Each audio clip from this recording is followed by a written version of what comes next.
Thank you for tuning in to the Generational Gauntlet Top 5 Faves. This is the podcast where we give you our top 5 on a topic with a generational twist to it. My name is Matt Lambert, and I'm the host of this podcast. Each week, I bring in a guest who's from a different generation than me to discuss or debate our top 5 on a selected topic. And today, we are covering another topic that was requested by a listener.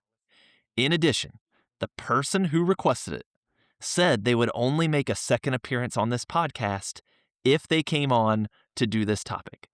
This person has been requested by numerous people to reappear, so to secure her appearance today, we are covering the topic of the top 5 movies you wish you hadn't seen. And that person is my lovely and beautiful wife, Madison Lambert.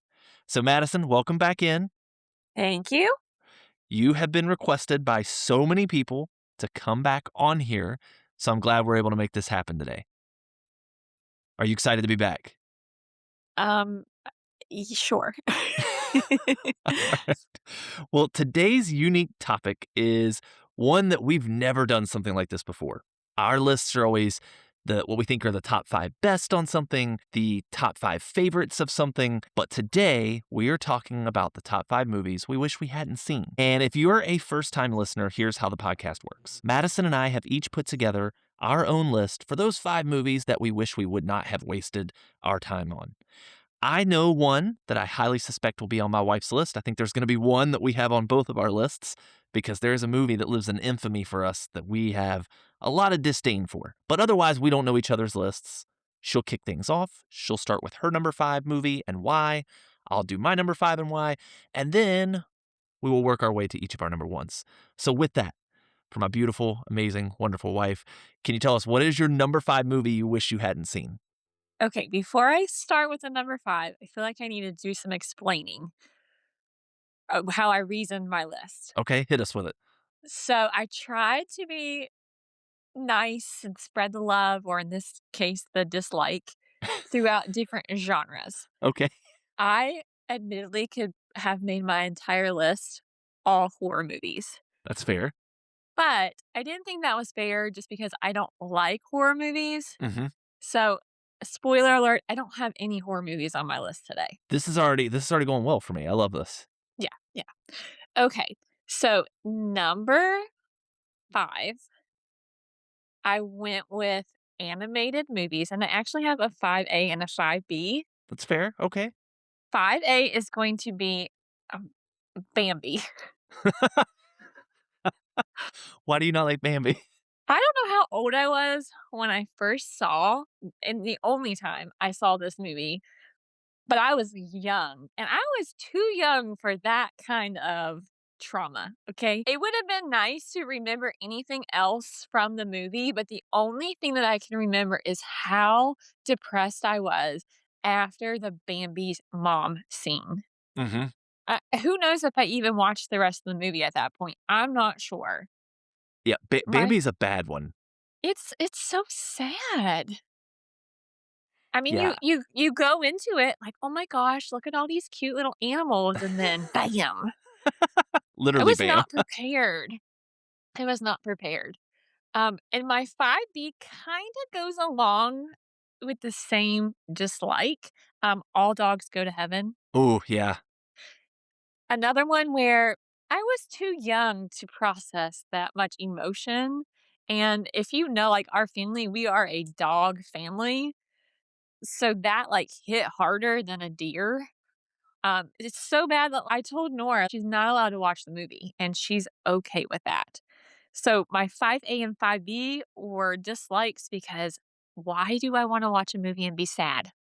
No, I agree. And I don't know why animated movies feel like they need to just tear us up emotionally. I know that we had an episode release. I always tell people we record these, weeks in advance. And this one we're recording after the week after the animated movies episode posted. And some of the feedback I got was, why was The Lion King not part of my top 5? And The Lion King broke my soul when Mufasa went crashing to the ground. So I don't know why animated movies feel like they got to remove a parent. They have to remove stuff, traumatize us. I'm not a fan. I'm assuming you agree, Madison. I agree. And if you all heard our dog flopping her ears around just now, we apologize. We'll see if the AI cuts it out because Riverside's got some pretty dope software. All right, Madison, I went animated movie for my number 5 as well. Okay. And my number 5, you're going to hate. My number 5 is The Polar Express. Oh, how dare you! That is a classic, sir. No, it's not. Yes, it is. Well, let me give some info on it. So this 2004 Christmas movie had a 6.6 on IMDb and a 55% on Rotten Tomatoes. And in Matt Lambert's book of rankings, it should have been lower. I cannot stand this film. The movie has so many things in it that bother me, and I'm just going to name a few. Number 1, we've got the creepy kid on the train who's obsessed with trains. He's in everybody's business. He has a voice that rubs everyone the wrong way. I did not like that kid in the movie. He should 100% be on the naughty list. That's my 2 cents. Number 2, there's this creepy guy who lives on top of the train who I still don't know what But his... does he? I don't know. Like, I'm still torn on what he's doing in this movie. And he gives me horror movie vibes. I thought I was watching a Christmas movie. This made me think it was a Halloween movie. You And should then, like it then. no. And then the elves. Let me be clear. These elves are even more terrifying. They do not give holiday spirit. They look like a troll that lives under a bridge. That's the Stop. vibes they give. They're terrifying. They don't look like they should be working in Santa's workshop. They look like they should be in a horror film. Oh, man. Madison knows I am not a fan of this movie. She is. I hate it when we watch We're it going to during watch the holidays. it today. We are not going to watch it today. There is no excuse for that. So this is one of those films that I think should be retired in movie history. And that's my number 5, Madison. I came in hot. I knew this one was not going to settle well with you. I am not a fan of that. Well, that's all right. Let's hear what you also are not a fan of. DVD later. Play it on repeat all day. I'm going to hide that thing. All right. What is your number 4 movie you wish you hadn't seen? Okay, I don't think you're going to like my number 4. Okay. So, payback. My number 4 is considered a holiday movie. Some switching genres. Do you have any guesses? Holiday movie? No, I don't. It's not The Polar Express. Home Alone 2. I mean, I don't like it, but I'll hear you out. Okay, so while Home Alone is the first one is not my favorite Christmas movie by a long shot, it was an original film, right? Mm-hmm. It had comedy, chaos, adventure. I have no beef with the first one. Okay. However, Home Alone 2, can I please have those 120 minutes back? This is probably, are you ready for my rant? Yeah, go ahead. This one's going to be a doozy. Okay. So Kevin gets left behind in the first movie while the family travels to Paris for Christmas, right? Okay. So a lot happened to lead up to the mistake. Yeah. Okay. It was a mistake, right? And everyone makes them. Something like that happened, with us, with Nora.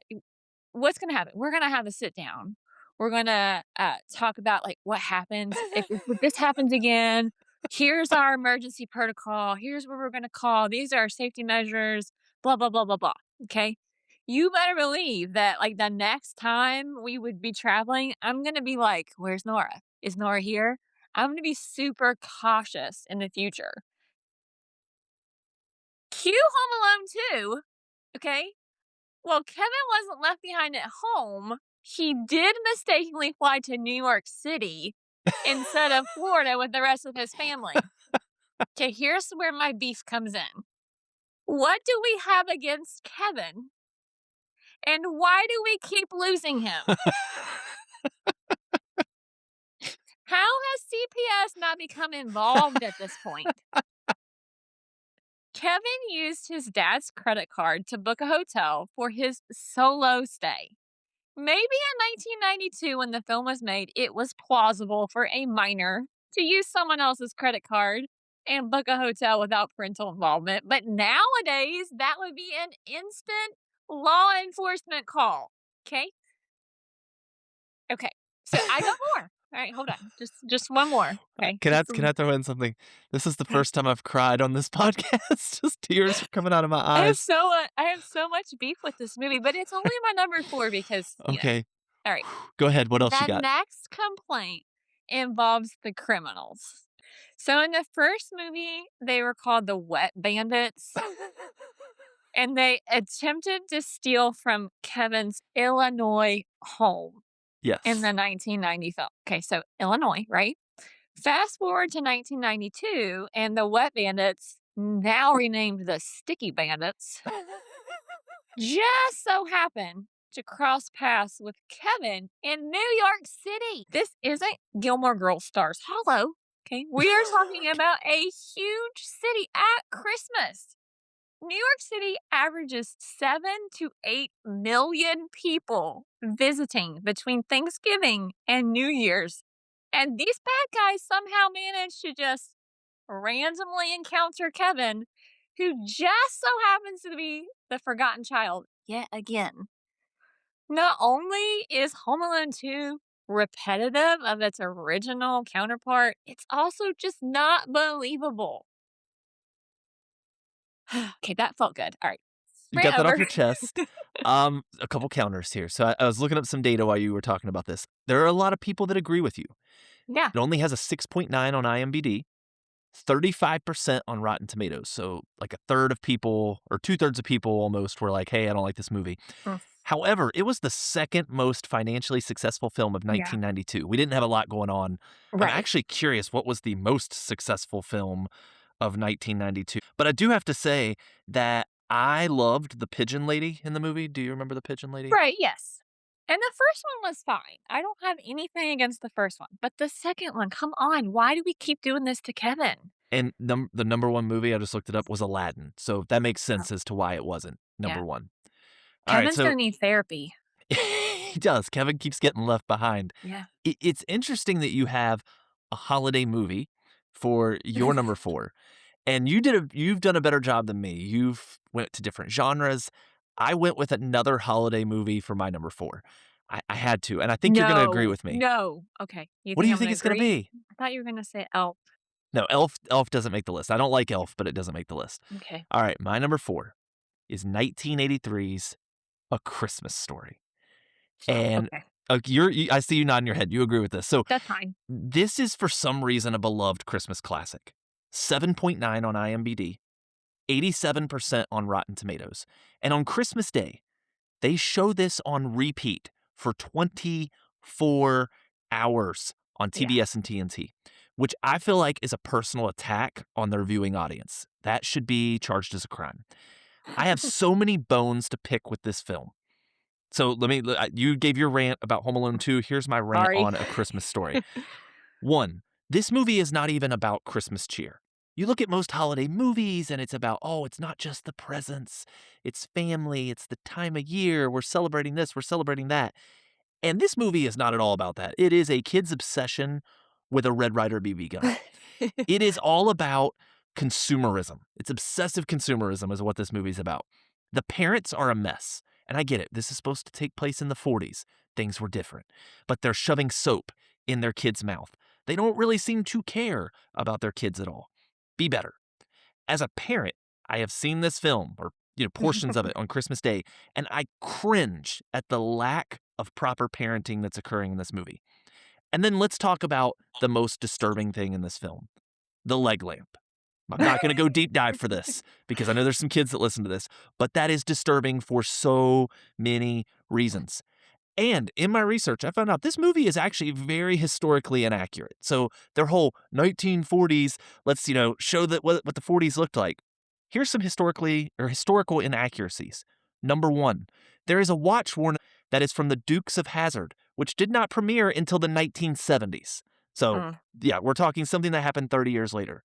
The Raggedy Ann dolls in the movie are the 1970s version, not the 1940s. For The shame. Radio Flyers wagon has a 1980s logo, and it was like the movie was just lazy in its production. They were like, oh, let's throw this thing together, and let's not actually do anything that's historical for the time period. The movie and its themes are dated, they're incorrect, They're inappropriate, and I think this movie should be buried in the backyard like the leg lamp was after it was shattered. So Oh I my cannot goodness. stand this film. I almost put it number one, but there's three that took the cake. This one is so bad, and it is maybe the worst holiday movie of all time. Madison, But your did thoughts? anybody get left behind twice? I mean, they let their kid shoot his eye out, right? Or That's I true. mean, not really shoot his eye out, but you know what I mean. Like they weren't really parenting him either. So they were like the predecessors to Kevin in Home Alone. But that's my number four, Madison. Unless you got other thoughts, I'm curious to hear your number three. So my number 3, switching genres again. This one, according to the Google, falls into science fiction romantic drama. You have any guesses?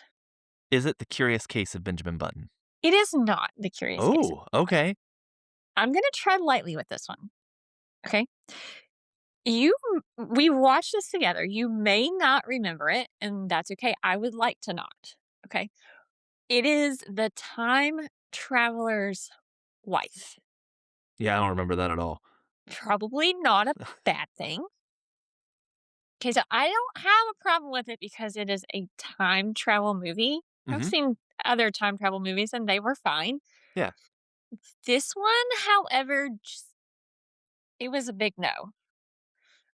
I'm gonna tread lightly, like I said. I don't want to give like too much of the movie away in Okay. case someone just doesn't trust my opinion and wants to waste 107 minutes of their life. But here's a general overview that justifies my disdain. Okay.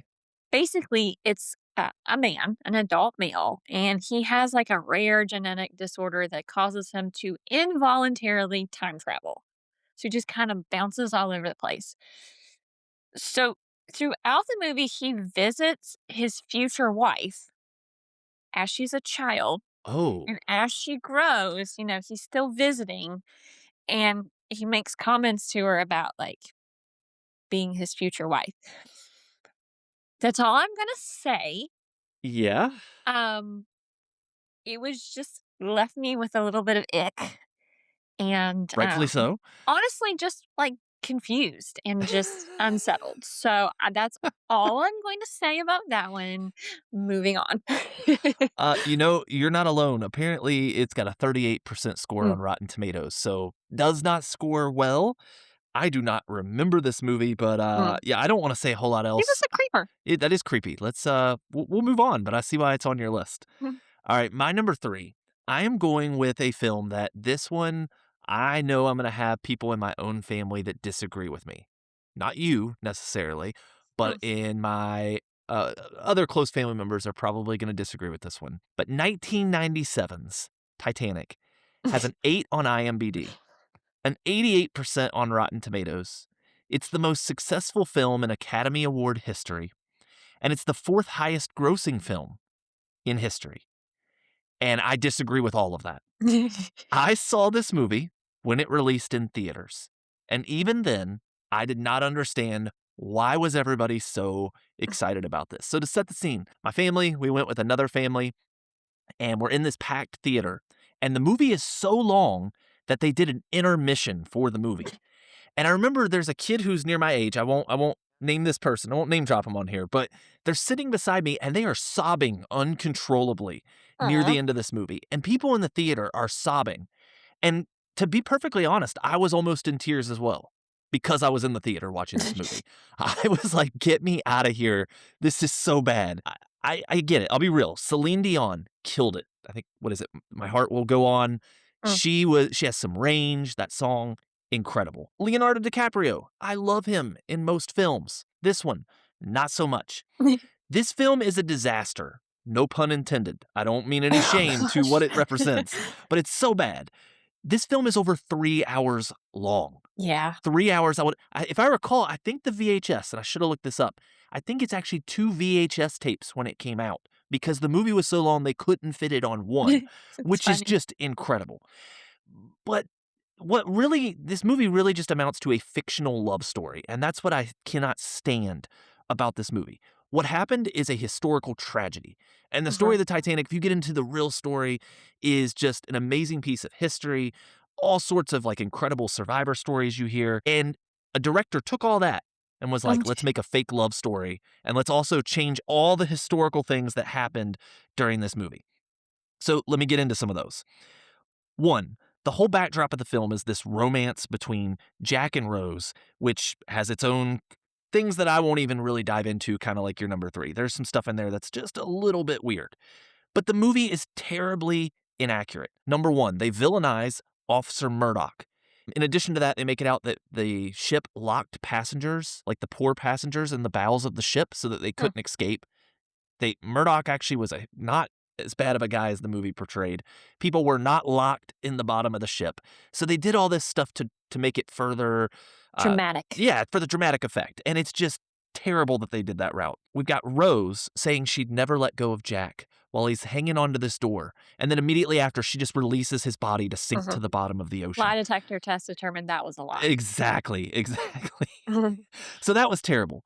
And then I'm going to go on record here. The villain of the 1997 movie Titanic is Rose. Beyond the fact that, she let Jack just go into the bottom of the ocean, let's remember that she has the Hope Diamond in this movie. That's what the crew's looking for. This Hope Diamond probably is worth millions, like hundreds of millions of dollars. I realize this is a fictional diamond. Just hear me out. So she's got this diamond, and what does she do with it? Have you seen this movie, Madison? Yes. Okay. Do you remember what Rose did with the diamond?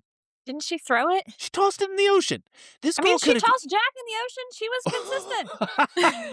That's very true. It sunk down there with him.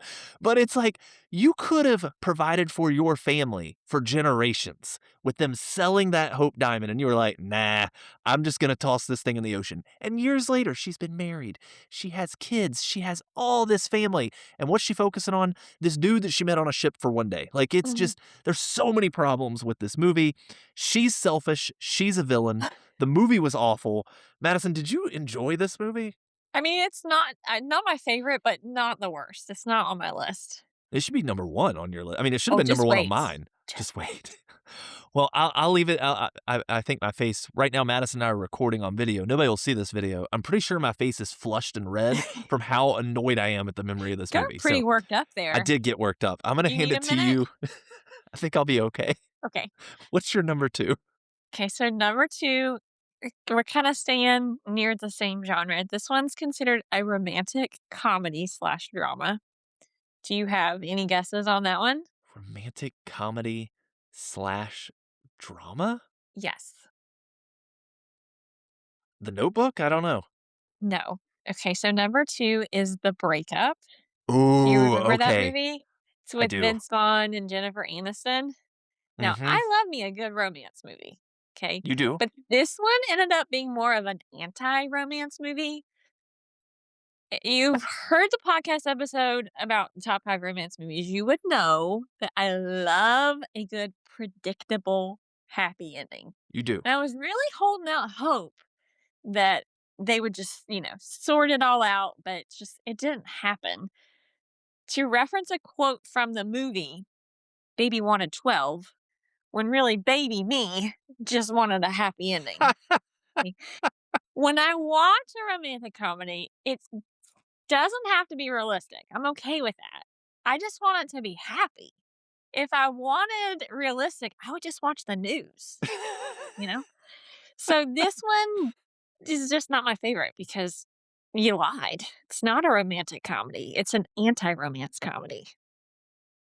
They did tell you it was predictable. They told you what was going to happen in the movie. They break up. Am I wrong? Baby Wanted 12. I will say, Baby, you and the audience didn't like it because it's got a 34% score on Rotten Tomatoes. I think that's the lowest of any of ours on our list so far. I tried to like it, but it was just, it just wasn't happy. No, I'm with you. I think did we watch that in theaters? I feel like we went on a date night for it. I'm not sure. And we left very disappointed. It was just kind of like, oh, well, we just watched that. Yeah. No, I that one's a good one. I didn't think about it, but if you talk about chick flicks especially, like after Titanic, that should be like the number 2 worst chick flick of all time. All right, I'm going to go to my number 2. And Madison, I have a feeling this might be your number 1. So I might be giving some stuff away. We'll see. My number 2 is the 2008 film The Curious Case of Benjamin Button. Never heard of it. Okay, now crowds seem to like this. I've got some curiosity about why people liked it, but it has a 7.8 on IMDb, a 72% on Rotten Tomatoes. And years ago, when Madison and I were a newly married couple, our date nights, we didn't have a ton of money at the time. Our date nights were, hey, let's get a movie from the Redbox. Let's get some dollar store movie candy, and we'll watch a movie at our apartment. And one Sunday evening, we decided, let's watch The Curious Case of Benjamin Button. This would be a great Mistake way. number one. Yeah, mistake number one. This would be a great way to cap off our weekend. This will be fantastic. It's a cheap movie night at home. It's got Brad Pitt. It has to be decent. And those were 2 hours and 46 minutes of our life that we will never get back. I won't ask Madison a whole lot here because I think this might be her number one, but we kept watching this movie expecting it to get better, and it never did. And I was like, it can't get any worse, and it just kept getting worse. Both of us had to work the next day. We stayed up late watching it. We didn't know how long the movie was, and then we're Mistake tired number going into two. work. Yeah, it was mistake number 2. So here is the premise. Maybe I can save some people from ever watching this movie. So as a baby, Brad Pitt is born, and he looks and he has the physical health issues of an old man. And as he gets older in age years, he gets younger physically, which is just weird. The movie has this weird love story where Pitt, who is like 12 at the time and living in a nursing home, meets a 7-year-old girl who I think is the great-granddaughter or the granddaughter of one of his fellow nursing home friends.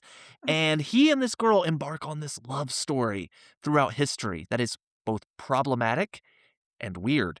Because at the end of the movie, I'm going to give it away because spoilers, if you want to watch this movie, jump over this section of the podcast. But she then is like raising her husband, man, whatever we want to call him, because he's now reverting back to being a baby as an old man. And it's so, so weird. I don't want to discuss this movie anymore. I know it might be on Madison's list, so maybe we are. It what wasted you're enough of talking my about. time. So terrible movie. Can't stay in number 2. Madison, I'll kick it to you for your number 1. If this is your number 1, just go on into your number 1. If not, you can tell me your thoughts on The Curious Case of Benjamin Button. Okay, I think I know what your number one is. We'll see. We'll see. Okay, so before I give my number one, I do have an honorable mention. Okay, I'm down with that. Okay, even if not, I was going to do it anyway. That's fair. Okay, so my honorable mention did not make my list. Is Napoleon Dynamite. Okay. From what I saw of the movie and remember, is just very corny. Uh-huh. And the main character's voice gave me like a nails on a chalkboard effect. Now, it did not make my top 5 because I eventually fell asleep.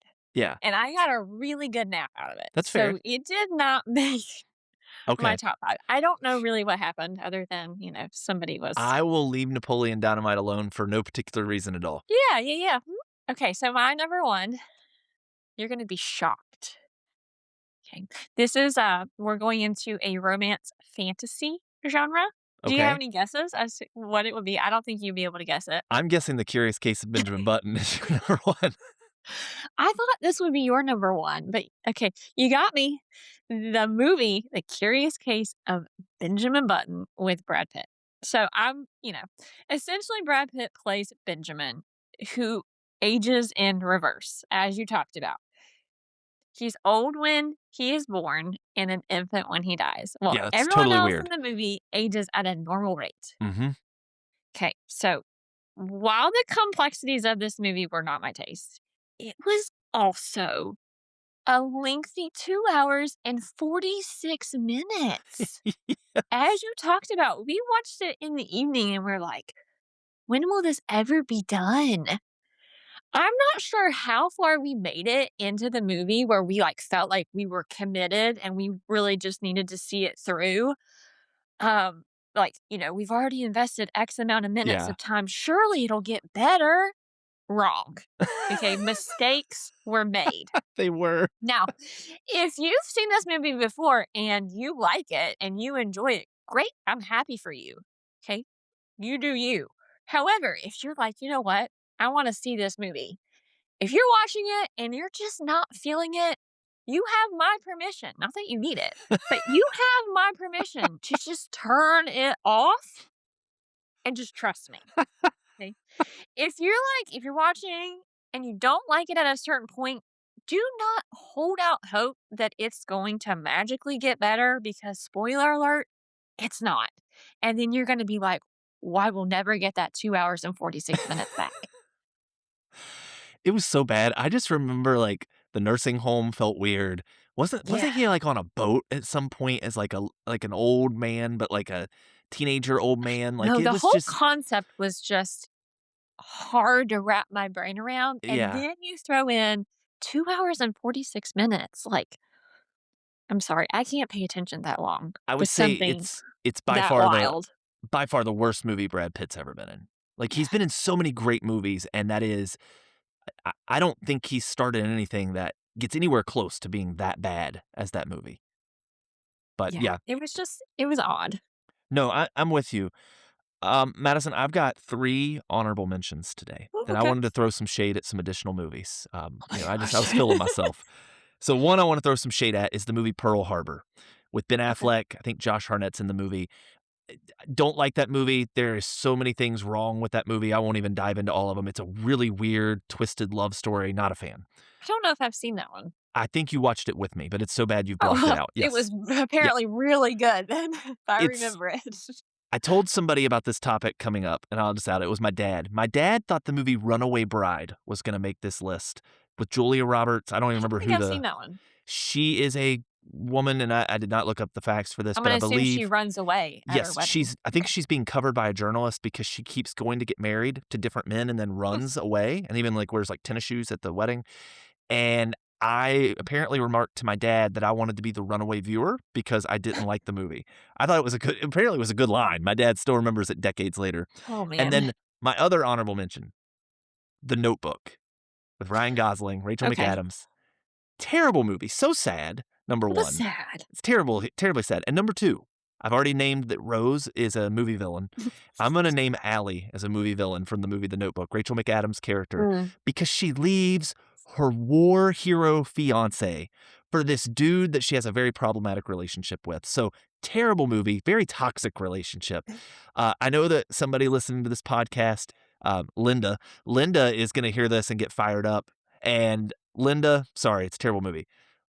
Moving on to my number one, Madison. Thank you for humoring me on the movies that I don't like. Mhm. But my number one was your honorable mention, 2004's Napoleon Dynamite. Figured. Napoleon Dynamite scored a 7 on IMDb, a 72% on Rotten Tomatoes. And I don't understand how that many people liked this movie. Now, Madison said it didn't make her list because she got a good nap in, but I she didn't did. tell you the full story. Madison and I were dating. I'm over at her parents' house for a date night. We haven't seen each other that week. We're young, we're in love. And we decide to watch Napoleon Dynamite on DVD. And it was so bad that I told her, I Mhm. am going to leave if we don't turn this off. I'm just going to go home. This is bad. And I did. That's why she napped, is because I left her house. I don't remember if she fell asleep before I left, but I went home because I was like, this is not worth my time. I would rather go home and do anything else than watch this movie. That's how bad this movie was to me. If I talk about things I don't like, people have sent me clips of the dancing and the talent show. I don't know what that's about. The vote for Pedro. What are we doing here?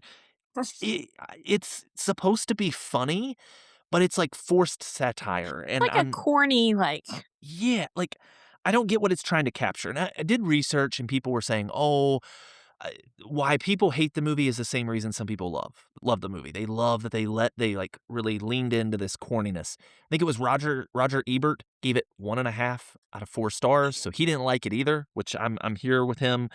I I couldn't deal with the voice of John Heater. You said it was like nails on a chalkboard. The voice yeah. was weird. There's that the vote for Pedro. I still don't understand what was happening. Uncle Rico set off a lot of alarm bells for me, Mm. raised a lot of red flags. This movie is just a massive no for me and feels like it should be a massive no for everyone. And at least with the other 4 on my list and the honorable mentions, I finished the movies. I left my future wife's house because this movie was so bad. And if I can't even Rude. finish it and it put her to sleep, got to be number one on my list. So terrible movie. Madison, you got any other thoughts? Did we miss any films that we should have put on here? I probably, Probably a but lot of horror movies for you should have made this list. see, the reason that they didn't make my list was twofold. I didn't want to pick on them, Okay, that's because I fair. just don't like them, and two, I have blocked them all from memory, so I want to keep it that way and just not revisit. Well, while I have you here on this podcast, tied up on a live mic, well, hot mic, did you like the movie Dawn of the Dead that we saw when we were first dating? I talked about it on the horror podcast. We went to a sold out theater when we were newly like a month into dating and watched the Dawn of the Dead remake. I think that one was fine. Okay. You had me, I'm gonna tell you, like that night when we watched that, I was like early on, I was like, this is the girl for me. And then when was the last time we watched a horror movie together? I don't know, like I said, I have erased all of it from memory, and, I would prefer that it stay that way. Madison now avoids a lot of movies so that they don't make this list of the top 5 movies she wished she hadn't seen. Exactly. Madison, any closing thoughts from you today before we wrap up? I just wanna say thank you for listening to my TED Talk about Home Alone 2. I know it was a lot.